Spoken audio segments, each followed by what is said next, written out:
like today. So kind of the agenda for us is this. We'll talk a little bit about what success would look like when we talk about healthy weight. And I'm not so concerned with what we eat, but more the combination of what we eat and how we exercise. And then kind of what we're doing on those. And then tapping into what our motivation would be for that. And then the last part, I'll talk a little bit about some Kaiser resources or just resources in general for you. So with that, we'll kind of move on to that. So I always kind of say our first part for us would be, I want to hear a little bit from our group as to what's your ideas of what that looks like. So how would you say you could lose weight? What can you do to lose weight? Anyone? Exercise. Exercise more, or just exercise in general. Sure. Anything else? Eat better.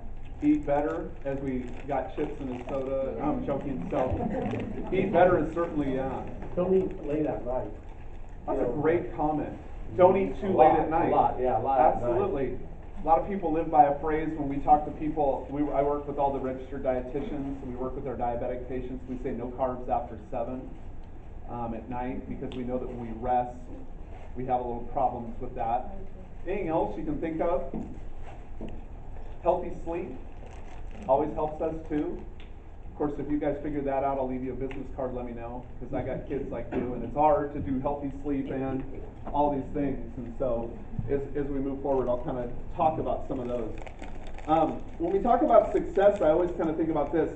Think of it that 98% of our things is what we do. These are people that lost weight, change their food intake. Another 94% see that when they increase their physical activity.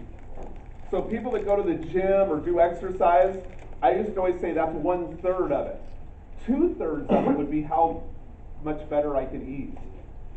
So that's the sad part. We'll say, well, I worked out for an hour, and then I eat an entire large Mianet's pizza and a pitcher of beer. And I'm like, I didn't save anything there, right? Would you agree? I really probably did more damage.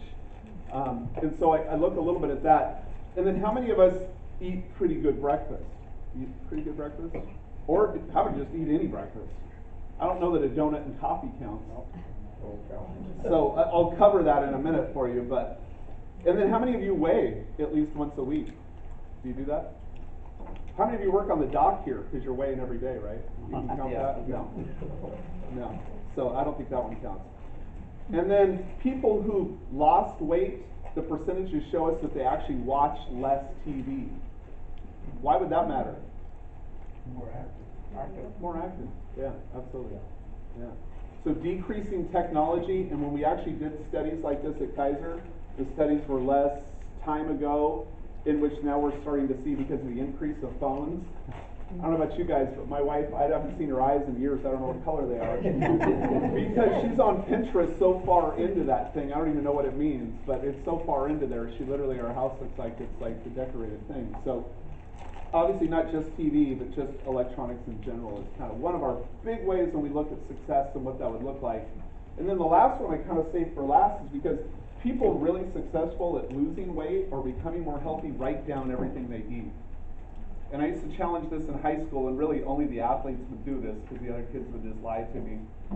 They would write down everything you eat, and they'd have to write it down, or we'd try to ask them to. And it's pretty shocking too when you have to write it down. You know what happens? You tend to eat better. So if you don't really want to write down ho-hos, right?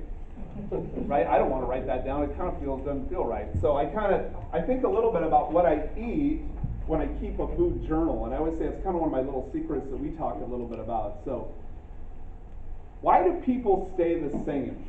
Why would we not make a change? Because you're comfortable. That's a 100% answer, because you're comfortable. Absolutely, yeah. It's hard work. Did you know that? And I don't just mean the physical activity part. It's just hard to make a change. I worked with a lot of senior communities. And you guys are way too young for that, but when I work with senior communities, change is actually almost considered a swear word to them. And it's just, for them, if we try to say, you're going to get breakfast this morning at 8, I might as well just suck the air out of the room. They can't stand that. They just don't understand why that would happen. So sometimes change is a great reason of that. Another one is just because you don't just change yourself, you've got to change your entire family and everything else that goes with it. And that's hard. So that's why I always say cooperation, if you have a significant other, if you have kids, what that cooperation would look like between the family is always a successful part about it. And then, what are some reasons that people make lifestyle changes? Why would they do it? Health is a huge reason. What's the number one successful reason why people do it? Does anybody know? I say this because I deal with our physicians all the time. A doctor told them to. And almost everybody starts coming into our office about how to lose weight. And I'm thinking, every doctor should probably walk in and tell every one of us we could lose a little weight, right? And then people get very serious about it. So if you didn't realize, like, the growing population and the studies show, and I say this, obviously I'm a Sanger kid, born and raised in Sanger, and kind of grew up that way. The largest population for pre-diabetes and diabetes is what ethnicity? Latino, Hispanic. Yeah, absolutely. Yeah. The largest population, and the studies don't even reflect it yet. We're still just touching base with it. Tell me a reason why it would be. Diet. That's it. I'm going to give you the highest five ever, because I absolutely agree, and you have great food. But it's really the kind of traditional items. And you know, one of the things when we talk with registered dietitian, when we deal with our diabetic patients, one of the things we talk about every day with people, nobody said you had to give up everything. Yeah. You just got to decrease portions. So I always say, instead of my 6 tacos, if I just did 2, I'm doing pretty good, you know. So think about that a little bit as we talk about it. But those are some of the reasons for making lifestyle changes to manage weight, is because a doctor told us to. Sometimes we do that because our spouse says we don't look too good, and then if you're a woman, you might want to work on that right cross. When you know, I'm joking about that. So, but look at that a little bit, and then I want to talk a little bit about what healthy eating looks like. Biggest thing we have to do is it's the variety of foods. That's the one key thing. And you know what really makes it hard is, I'm the same as you. I go out for lunch, or they bring lunch in for meetings for us, and we have, you know, the choices are what the different things they might have, but the variety isn't there as much as we look for. What are we missing? What's missing from our diet? How much vegetables do we get? Fruits, vegetables. Usually that's the key ones for most of us. Maybe you're great at home at doing that, but we always kind of go to this. A rainbow of fruits and vegetables. So when we think of a rainbow, we think of the colors of a rainbow. Name me a vegetable that's green. Broccoli? I love broccoli. That's a good one. Well, I think green beans qualify. Green beans will qualify for that one too. People eat spinach. I said people do, nothing. Some people eat spinach. There's quite a few differences. Being blue,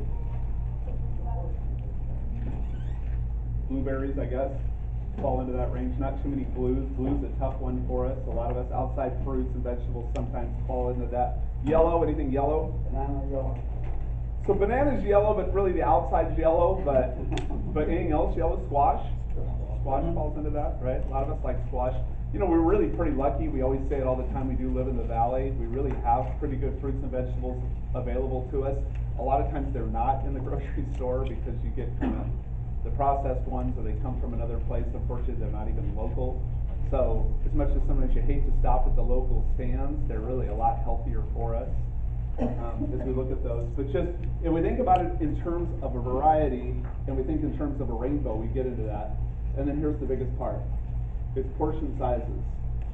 So, and then if we could decrease our fats and sugars. And that was one of the things I'll show you in a minute on that. But I'm going to go back here a little bit onto the rainbow. And I don't know about you guys. I have I have to think how old he is. He's an 8-year-old little boy. I know I'm pretty old, you guys. I'm not sure what happened. I'm not sure how that happened. But this 8-year-old little boy came into my life somehow. I'm not sure what happened, but he came into our life somehow. And he was never this happy as these kids are when I give him fruits and vegetables, right? But if I give him a piece of pizza, he's thrilled. But I do say things like strawberries, obviously for us, you know, it's a great way to get back into our reds, you know, our greens and yellows. We didn't mention too much about apples. There's a lot of different types of apples nowadays and different varieties on those. And then our grapes fall into that purple, green kind of thing as we look at the colors. But the other part we have to watch a little bit on fruits is that they are higher in sugar. So as I just showed you on the slide, sometimes sugar's our thing, but I think for most of us, if we eliminated the desserts part of the sugar, we could certainly go overboard with our fruits. as we look at that. So I think with our kids and our family, it's so much easier to get fruits into our diet and a little more difficult to get vegetables. And it just takes a different effort, I think, at night. And that's that slide a couple ago where we said, what makes it difficult? And it's the preparation. You guys work hard? Yeah. I feel like I work hard too. And I know you guys work hard. And I know what you do here, and I think it's amazing what you do every day. We help and impact so many people outside of here, but when we go home, we're tired. And then we say, but we want X, Y, Z. And I always say the extra effort you're able to put back into that, two things, it influences your kids. It's a huge part if you have kids. And if you don't have kids and it's just you, really we have no excuse because you've got some time, you could do it. I'm a football guy, I like to watch football on TV, you can have a game on and still be cooking. So I try to do more of that on that part. So portion distribution or distortion for us. I look at a turkey sandwich and I look at a homemade and I look at a deli. There's not too much difference because you guys are having deli sandwiches and they're good. But when we look at those a little bit, your homemade one, if you make it yourself, it turkey, even if you're using mayo and mustard and lettuce on a regular kind of bread that we buy at home or not, that we have there, run about 320 calories, about 320. Oh, wow. A typical deli sandwich goes about 820. And the reason the higher part is because that's why the bread's so good, is because it's cooked that way, it's got a lot more ingredient in it. Typically, not always, I like when they bring the deli sandwich, it doesn't have all the condiment part of it, the mayonnaise and mustard on it, you can put your own, you can be a little less generous. But I like Jimmy John's, they put more mayonnaise on anything than humanly possible. So I think it probably runs me about 920, I think, when I look at it. But as we look at our total day calories, and I'll look at that in a minute, keep in mind that just making something at home, and especially as we think about like what that day looks like for us, is so much, obviously it costs less, right? And I know what all of us are thinking it takes more time. You know, you probably wait in line at a drive-thru a lot longer than you could do if you made the sandwich at home. And so I talk about that a lot. Any question on here? Yes. What about What about wheat? Wheat bread? Thank you. And I'm going to get to that. Wheat bread, always better. Always better. Yeah, any type of a difference on that. And stay away from the rolls. So cheeseburgers. You guys ready for this? Because I love a cheeseburger. 20 years ago, a cheeseburger went about 333 calories. So not bad. You went out, you got a cheeseburger, you were doing it, went around 333 calories. Or if you make it at home. Meat, regular kind of a bun, kind of do your veggies on the top, you're good. If you're like me, and I love a good burger, so if I go to Red Robin, theirs run about 625 calories at a place like Red Robin, and you kind of run them up, and you, obviously if you add guacamole in, you're going to go up in the 7s and the 800s on those.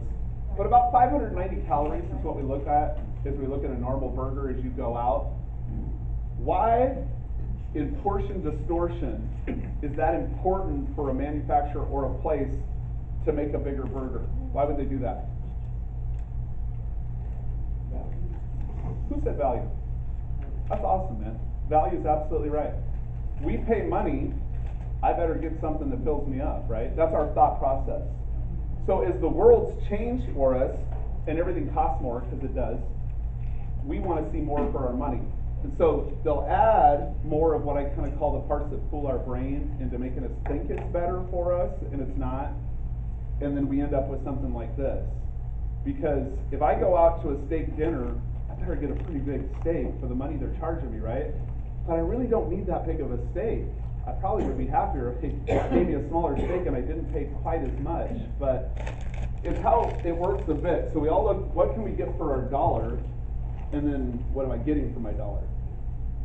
This part was kind of what we brought up a second ago, is about, you know, going to wheat bread instead of white bread. But what are other ways that I can decrease sugar and fat? There's no wrong answer. I like candy. If I eliminate that, I'd probably be doing better, right? Occasionally, if I get my kids something, then I get myself one. So I look at that. Anything else you can do? Less sugar and fat? The sodas is the biggest one. Sodas is our biggest one. And I love a soda, right? Moderation in the soda, but the same thing comes back to that money side of value. It used to be everybody got a can of soda at 8 ounces, and we were pretty good with that. And then all of a sudden, 7-Eleven decided to start making some money and serving 32 ounces, and then that wasn't enough. We had to go to a double gulp at 64 ounces. Have you ever seen how much sugar's in that? If you saw it on a white sugar side, your heart would stop. You would just literally, you'd say, oh my God, there's no way I possibly did that. But that's how much is in like a 64-ounce soda. It literally comes in that much. So soda's huge, that's the biggest one of all of them.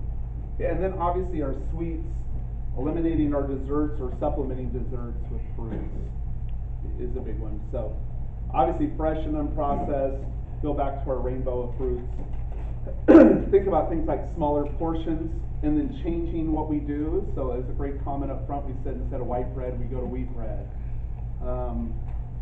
If you get away on the beverages a little bit, you get from your sodas, and you know that really as much as diet soda will say doesn't have the sugar, there's a lot of things in that that's not great for our body either. So we always try to tell people if you can supplement that a little.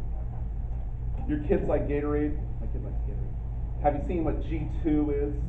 It's a third of the sugar, and honestly the taste is probably better for it. You know what they did? They charged more for it. They gave me less sugar, but they're charging me more to get this. But the choice is for me as a parent, I can say that's probably healthier for my kids, so we do stick to that kind of thing. Why would a salad at a restaurant cost more than a burger? The time it takes to prepare it. I think so. I think the time is a good one. The other reason is because the burger is easier for them to make and cheaper for them to make, and the markup is easier. Remember, like all of us, we work in a business where you make things for money. I work at Kaiser, and I'm going to show you a little bit about how money works at Kaiser. The same way, as we look at a discussion for that, it's a big part for it. You have a question over here? Yes, please. What about iced tea as a beverage? Very good question. Sweetened or unsweetened? Unsweetened. All day long, drink it. Yeah, it's got caffeine, which I like a little caffeine too. So he asked about iced tea. Do you know that a lot of sweetened iced teas have more sugar than a soda? The iced tea I like does. But yeah, so think about that a little bit. That's a good question, thank you. So as we go back to that, I talked about the tools, and this is kind of a cool one. When we were in school, and I said before I was a school teacher for quite a while, we talked about what's called the food pyramid. Do you remember it? Went regular pyramid like we see on the left. And everybody talked about how things went into those portions. Now our biggest tool is what we call a healthy plate. We try to get away from teaching the pyramid. We go to the plate. 1/2 of your plate should be vegetables and fruit.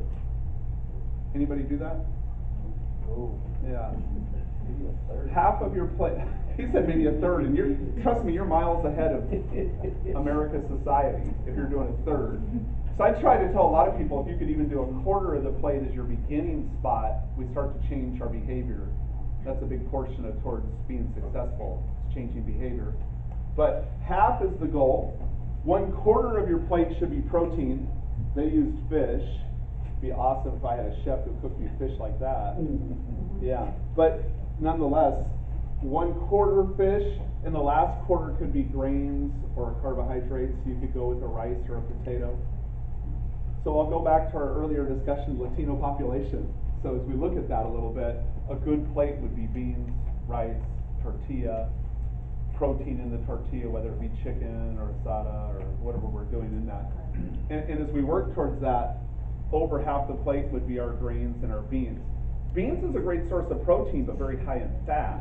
And so as we talk about people a little bit that way, and then if you get to the non-fat beans, I don't even want any because they don't taste very good. So you have to think about behavior modification on that and move towards that. So as I talk a little bit about the healthy plate part of it, I mean, it looks easy when you can get somebody who cooks really good, cook carrots like that, but what other things can you do on a vegetable? I think it's a tough question. Seasoning? Yeah, you can put some seasoning on it to make it better. Of course, too much salt, but a little bit. Yes? I've done lemon juice. I think lemon juice is a great answer, especially if you were doing a fish, because I like a little lemon on fish too. That's a great answer, yeah.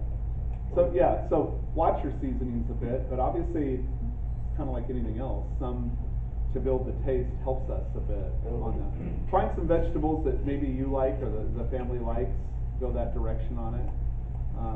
Buy a salad mix and put half of the plate in that. It's pretty good if you can go that direction and kind of move forward. So we talked about the half a plate of vegetables, quarter plate protein, and then a quarter plate our whole grain or our potato. Is really what America has gone to.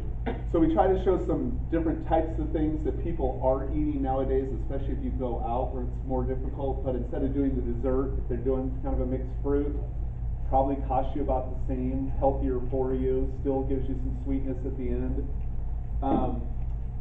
Obviously the flatbreads, he was asking about wheat, but the flatbreads are healthier than the rolls as we do that. Sometimes they don't taste good, so I try to say find a place that you like it, or find one in the store and buy that one until you find the right one. I was just mentioning our salads is a great way for us to move forward. Cindy said in the back if we put some lemon, but if you start to take your protein and put it on top of your vegetables and combine the two, it brings some also flavor back to your vegetables, and people like the way that works for them a little better.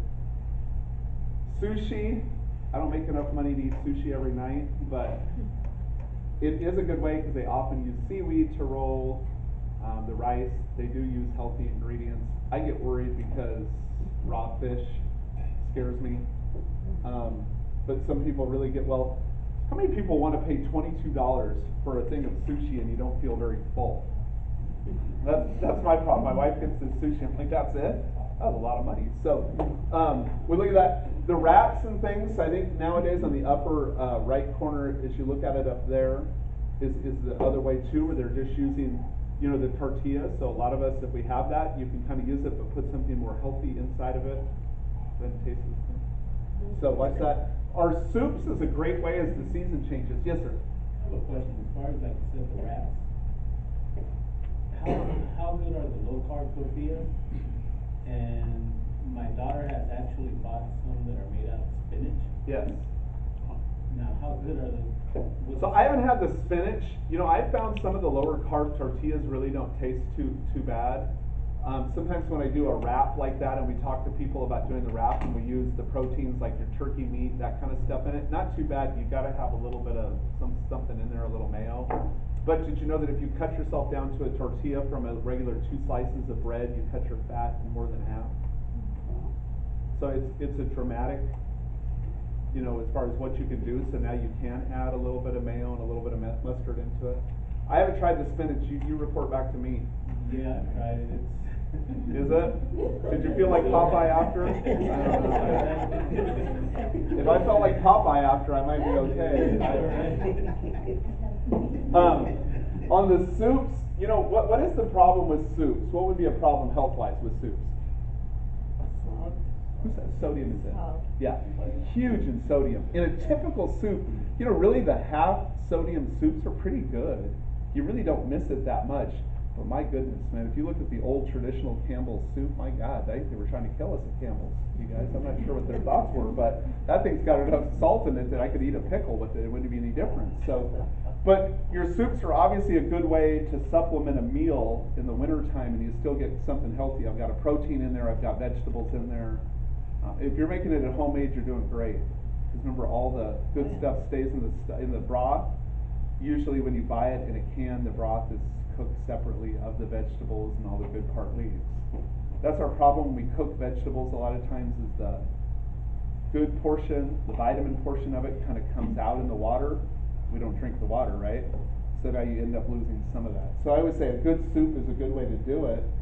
And then we live in a culture that's high with a lot of, I always say, kind of the Mediterranean foods. There's a lot of good places around town. If you get a good kebab, you got your vegetables on there with the protein. Sometimes they put that over rice. I like a lot of good rice pilaf, so I try not to eat too much of that, but stick to the protein where I've got a chicken with a little squash. Women, men, got some good grillers in here. I think we live in a great area to grill, right? Yeah. limit your beer on the grilling. but watch that backside of it as we look at it and say, it is a good way to do it, and if you get better at it, then obviously the family's happy. It's also a good way to stay away from the TV a bit, spend some time with your kids, throw some passes out back, kind of look at that. But yeah, I think those are some just ideas for us.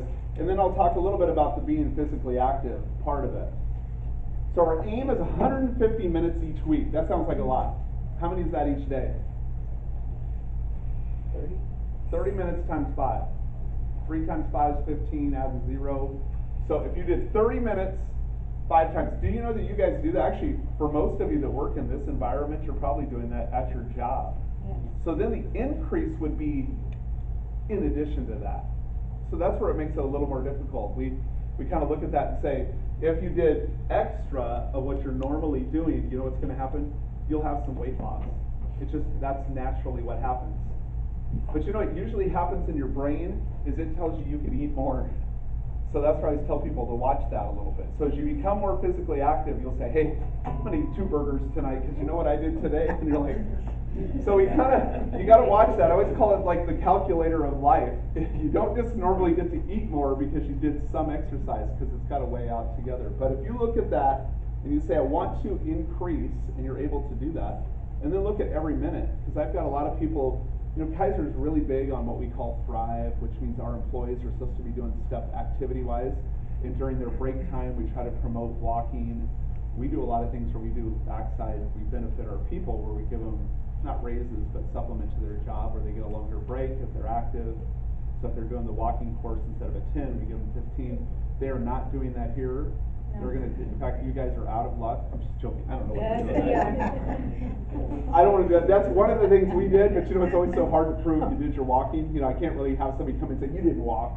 So it's difficult, but we try to do more of that. And then anytime we do called get your heart rate up, it's funny because I have one of those Apple Watches, which I don't know why I do, because I don't really like to wear it that much, but it does show me what my heart rate is through the day. This one's like a Fitbit type of thing. It does the same thing. I only do it because I like to see what my heart rate is during the day and walk like this. I have to speak in front of a group of people like you. My heart rate probably went up a bit, right? So I can have 2 burgers. No, it doesn't work that way for me. No. I don't get to do that. But when I look about activity, what would be one thing you could do to change that? Walking. Sure. Well, what if your mobility's impaired? You guys work in a wheelchair production place. What can I do? Anything? Obviously, anything with our arms, anything with that. Do you know that it takes more energy to do, like, have you ever seen what an arm bike is? That takes double the energy of what it takes for our legs to do. So anybody who's ever doing that, if you say, I only have 10 minutes to work out, and you're able to do that 10 minutes, it'd be like doing 20 minutes of a regular bicycle. It's a huge difference, and because where our heart's located, and because of the size of the muscles in our arms, or whatever, it's equivalent to what we have in our hips and legs. Anybody increasing what they do with that is one thing to think about. And we do have a gym on site. Awesome. A gym here, So cool. we have Very good. equipment available to everyone. Yeah, and I think if that was one change we talked about, and again, a lot of us always think that when I go to the gym, I got to go for an hour. You don't have to. 10 minutes is a change, and a positive one. That's a huge change. So like I said on the last slide, every minute is a big increase, a big change as to what we have, and go with that. So as I look at things here a little bit, I'm not sure if I've ever eaten the lime in my life, but how ready would you be to make a change? Don't answer out loud. It's an individual question in your head. And then why is it that people always want to wait till October 1st or January 1st to make a change? Why would we do that? New Year's resolution. Resolution, of course.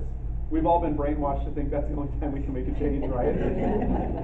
You know who did that? Is because all of us ate so much in December. Literally, January 2nd, guess what's going to happen? I'm going to start. And then January 7th, I usually come back and say, now's the day. And then the 14th and the 21st. And then once I get to June, you know what I say? In January, no, don't say So try not to do, I always say, there's never any time like the present. And a lot of people say, on Monday morning, Monday is the hardest time to make a change. Did you realize that?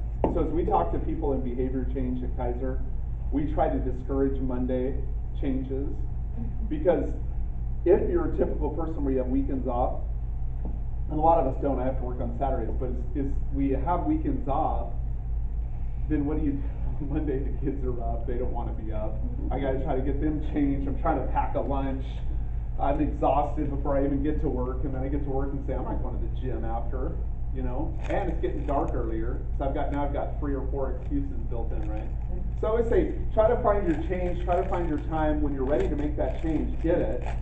And then if you look at those, you always kind of say, if you were down in the lower level of that scale, when you say 0 to 3, what would you need to do to consider that in the future? What would need to happen? You're not allowed to say divorce if you're married. You can't do it. You just can't do it. You can't do that. It's not fair to the kids, right? I'm joking. And then if you're in the middle of that range about saying, I really need to make a change, but I'm not sure, you'd always have to kind of think what your next steps would be. And I always say, don't prolong that thought process too much. Any small change is a positive change when we talk about weight management for the future. And then the last part is the people who say, man, I'm really ready. You just have to think about what's your plan. So I kind of leeway into this. At Kaiser, we're huge on a couple things. We're huge about preventive medicine. Why are we big on that? Better health's great. Great answer. Yeah, honestly, we really do care about the members. What other reason, though, for us? You're not going to hurt my feelings. If you live longer, what do we make more of? We make more money. If you live healthier, what do we save? Money. Money. I mean, it's not a game. I mean, the idea is for you guys to be healthier, for you guys to live longer and have a better life. So somebody said one time, you guys are crooked. And I'm like, we're not crooked at all. I think we want you to have a better life. There's a backside to it for us. Here's something you didn't realize, and I'll cover it in a minute. If you're a Kaiser member, you can go to what's called a clinical health educator, and they basically work for you at no copay, $0. It's included in your benefit. And they work for you, and you go in and you meet with them 30 minutes. They'll come up with what's called the behavior change plan. That's your personal plan. You only meet with them. And they come up with that behavior change plan. And we talked a little bit about the Latino population because we're really capitalizing on that. Because we're seeing a lot of people hit what's called pre-diabetes that becomes diabetic, and we're trying to get them back down their A1C scores. And we start to think about things like this and say, have them show us what a serving size would be of beans and rice. Can we decrease that? Because if you can, that's a positive behavior change. And then in 2 weeks, guess what we do? We have a second discussion and say, what else could we do? And if they say, I drink 4 sodas a day, and we say, could you drink 3? Because eliminating something completely is really difficult. One of the things at Kaiser we also did that's no cost is we talk to people about smoking. And the medications are included for free. Meeting with the behavior management's included for free. The follow-ups are free. No additional charge. All that's no additional charge. Again, what do we know? You're going to live longer. You're going to be healthier. We also want you to be healthier. And the other part of that would be, as we go back, what often goes side to side with that is weight. So as every person meets a provider or a doctor in town, did you know about 90% of them say, I probably could lose some weight, or I'd like to lose some weight? My department in health education should be the busiest there is in all of Kaiser, because it's at no cost, no additional cost. So the commitment kind of gets taken from you, and you meet with someone who's an expert in behavior change. And they're an expert, so actually my 2 CHEs that are in Fresno, both bilingual, Spanish and English. And then I have a Hmong bilingual person who works out in Clovis too. And we try to hit those kind of areas because I try to also take off the fact that our family may or may not always speak all the same languages, and meet with people and take away the money portion of it.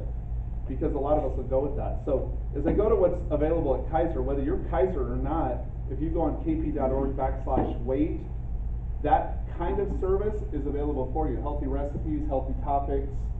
The classes are available almost online for you at no cost. You don't even have to be a Kaiser member. You can be any member you want to be. Be any person there is to, there is. The 10,000 step program's on there. We're encouraging people to take that. If they can get to 10,000 steps in a week, we know that that's weight loss. on the weight change, and then any of the web pairs for weight management that we work with people on. Wellness coaches are available by phone, so I also take off the part where people say, I don't have time to get into Kaiser, because we don't have time, correct? They make a phone appointment, lunchtime, break time, they work till 7:30 at night. 20 minutes on the phone, talk about what's working for you, what's not working.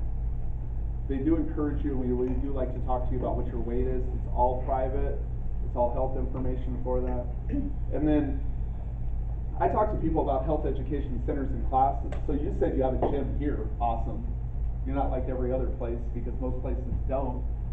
Everybody's seen the ads for what Planet Fitness is. No entry fee, none, $0 to sign up, $10 a month, month to month. Nice gyms. Supposedly they discourage people from lifting weights and grinding too loud. I don't know that, but I think for a lot of us, a lot of kind of cool machines too, because I work with a lot of people who are limited mobility. They do a lot of the arm bike stuff. They have trainers on staff to teach people to work with that. And I'm not plugging for them because I actually go to GB3, but the point would be there's gyms available. They're around town. They run around $10 with no pay. If you think about what that looks like, $10 isn't much at all, you know, in the course of life. We just talked about a burger cost you about $10, so do those kind of things. Or find something you can do together with your family. I always say, as good as our phones are and our systems are today, everything's available on YouTube. I don't think you need a doctor anymore, right? You want to do surgery, just look it up on YouTube, you do your own. No. Don't do that stuff. Don't do that. But as you look at it, I like to look a little bit about what our wrap-up portion would be for this. Well, what do you have to do to be successful in weight management? You didn't eat your sandwich, so you're already successful. Look at this, right? You know why? Because he's got the beans and rice in the back. Good. What can we do to be successful? What can we do? Anything, right? Any increase in activity is success. Any. Zero. Any positive change on food is success. I think this is a terrible thing. You know, one of the reasons why I hate registered dietitians, they all work for me. Don't tell them I hate them. It's because they come in and they say, don't eat this and this, and they give you a piece of paper and you take it home. Do you know what everybody does on the way out? They throw the paper away. Because I can't be successful if everything I like is on this list. I can't. It's impossible. But if you can eliminate 5 sodas to 4, and 2 weeks later I can take 4 to 3, guess what? You're already heading down that road. And then if you can increase 10 minutes a day of physical activity, you're miles into it. So finding what that is and then giving yourself motivation. Why do people want to lose weight? Tell me the main reason. Look better. Look better. We're a world set up on people. I'm the most vain man in America. I'm joking about that. But I'm just saying, I think we're all set up for that. We watch TV. Every one of our pictures now have a filter. I would not know what to do if I dated online because every girl looks great until you meet her. No, I'm joking. But with that said, everybody's got a filter that makes them look, but I'm thinking we do these things because we want to look better, but if you can make a simple change, whether you look better or not, you feel better, it's a huge change. It's a huge change for you both how you work, it's a huge change for how you are with your family. It's really the reason when I talk about motivational, why we do things, because we can be, you know, first off, for all of us, it's a better parent, or a better spouse, or better at fantasy football. I don't know what your reason for being successful is, but whatever it is, find it, and then find a simple, small thing you can do to change it, and then build on that one thing to 2 things. And if you make a mistake, here's the key, don't quit. Because you know what I do on Saturdays? I always say I lose 5 pounds every week when I work, and I put 6 on the weekend. If I keep doing that, guess what? I'm going to be 300 pounds and I don't have a job. So I've got to make changes myself, right, as we look at that. So I kind of go with that. And then don't forget there's resources available, and I don't just mean Kaiser ones. If you go online, you look at YouTube, there's things that what I call simple and small changes. Think of the healthy plate. If half of my plate's vegetables and fruit, you're already way ahead of the game of what we probably most of us is doing. So as we look at that part about that. Is there questions, you guys? Really, it is no bad question. Yes.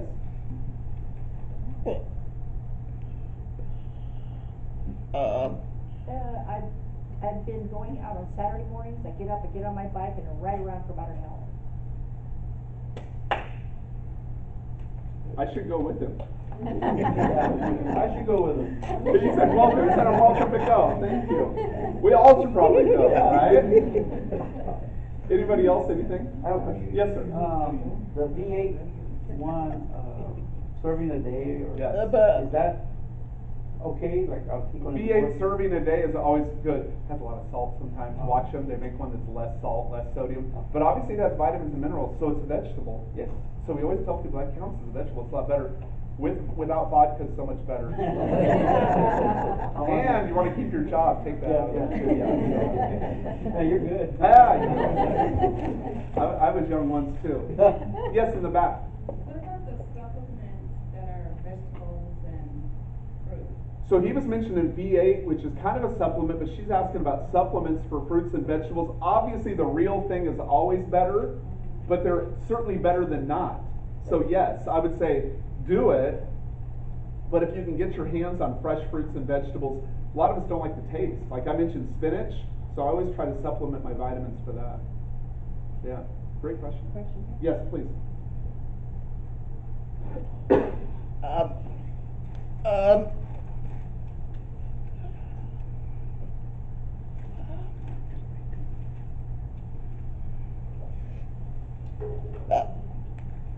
I used to talk about the V8 juice as well. Mhm. Those are full of vegetables, that's giving you more energy. It is, yeah. And he was asking about the V8 juice as well. The only thing I say sometimes is, you guys know what Jamba juice is? It's like 700 calories. You might as well go out and eat the burger. You know, I always say, people say, I'm gonna get a Jamba juice as my snack, and I'm like, holy smokes, that's a full meal. So be careful with that, yeah. In the back, please. GNC. Yeah, I'm diabetic, I'm not much of a breakfast person. yes, My daughter bought me some protein drinks yes. from there, and she said, take one in the morning, Yeah. and it'll substitute your meal. Mm-hmm. And, it did, it did, and I've been taking one in the morning, and I've also noticed that it's balanced out my numbers, Mm-hmm. and they're not as high as they used to be, and sometimes it even goes down a little too low. So I'm thinking, those are okay to drink if it's. They're great to drink. You know, and honestly, you mentioned the part about diabetics, so higher protein, less carbohydrates is always in your benefit. You know why high protein, and a lot of weightlifters and all use the protein so much, is it fools our mind into thinking we had almost a full meal. The only part I say about the protein is watch if they're the pre-made ones versus the protein powders. The powders are better, and the powders are better because they have less ingredients that are not. The ones that are pre-made always have a little bit of outside stuff. If you look at it, there's a lot of sugar in it too.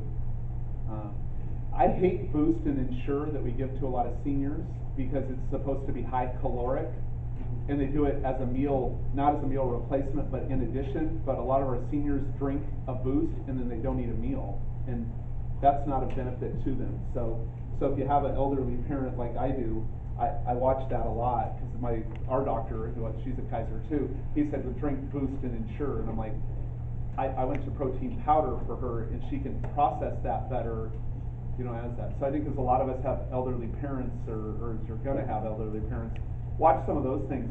Obviously, you guys can, I'm Steve Case, I'm Director of Health Education, reach out to us. I don't care if you're Kaiser or not, I'm happy to talk to you guys about that. I work with a lot of communities we have for elderly parents, especially on supplement of nutrition. Yeah, but this one, as far as sugars, it has 2 grams of sugar. Perfect, stay with it.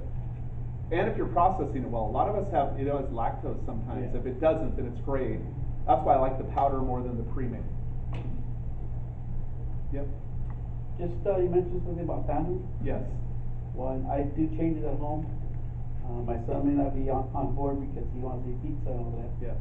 So, I mean, that's my choice. Mm-hmm. And also, if I go to my mom and I eat dinner there, I say, Mom, I don't want to eat too many tortillas today. Oh my God. No. It makes such a big thing about it. Everybody knows. I know.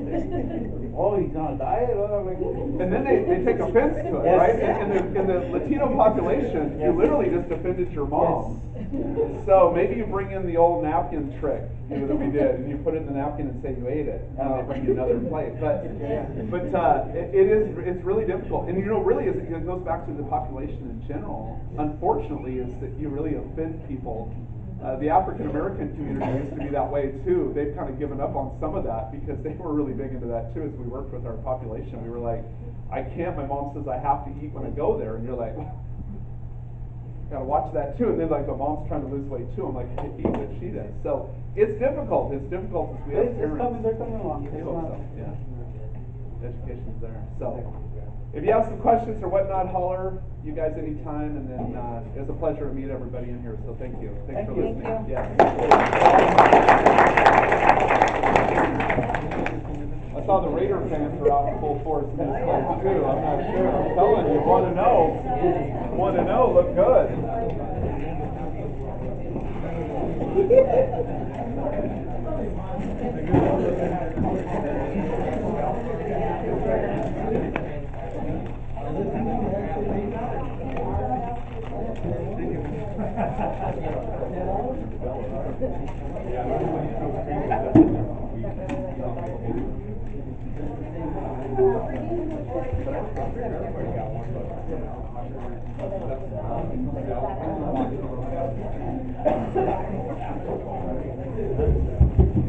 I went to that. And it was on wheat bread.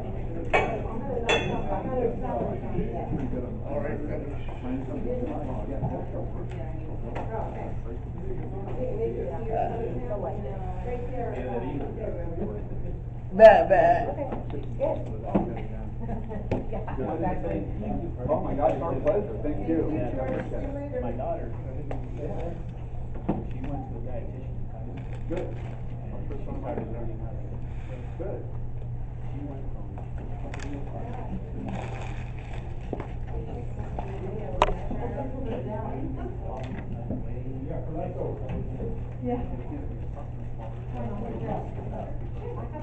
Oh, you're that's why.